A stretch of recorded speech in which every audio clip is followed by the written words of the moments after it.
Ya, tentu bicara tentang Panitia 9 itu yang menarik ya, karena di dalam Panitia 9 itu kita bisa melihat bagaimana para founding father kita ini bersilang pendapat dan berdebat secara ilmiah bagaimana menentukan bangsa kita di masa depan, dasar negara, terus selain dasar negara juga dasar berbangsa, konsep kenegaraan itu ya, yang dimana di dalamnya ada kaum nasionalis dan kaum Islamis saat itu ya, yang diwakili oleh beberapa kiai ya. Di antaranya yang kita bahas ya dialah Kiai Tasim, Kiai Kahar Muzakir ya, lalu juga Abi Kusno. Abi Kusno. Iya, Abi Kusno Cokrosioso ya. Ini menarik bagaimana perdebatan ini menjadi sebuah pembelajaran bagi kita dalam berbangsa dan bernegara, bahwa perbedaan pendapat itu pasti ada di kalangan kita. Tentu kita harus bisa menyikapi dengan arif dan bijaksana, dan kita tentu harus bisa mengimbangi perbedaan itu ya. Kita harus saling menghormati, dan kita harus punya dasar yang jelas ketika melakukan duel intelektual itu ya.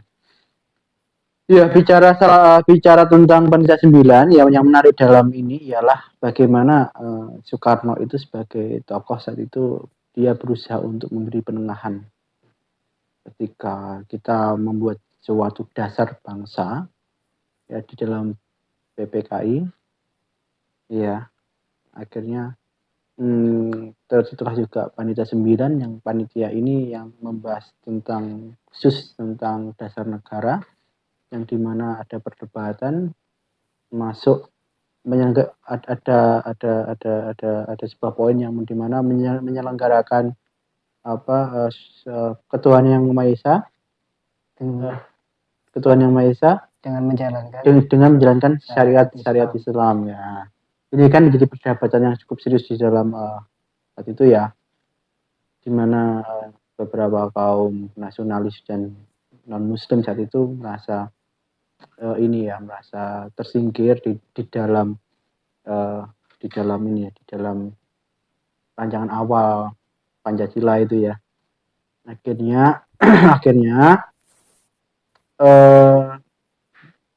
namun gini, sebenarnya dalam konteksnya kenapa kok ada syariat Islam, bahwa saat itu saya mengutip dari buku yang berjudul Negara Paripurna karangannya Yudi Latif, disematkan istilah itu karena dalam rangka apa? Dalam rangka untuk dalam konteksnya gini, dalam konteks bahasanya Islam itu saat itu kerap diintimidasi oleh Belanda.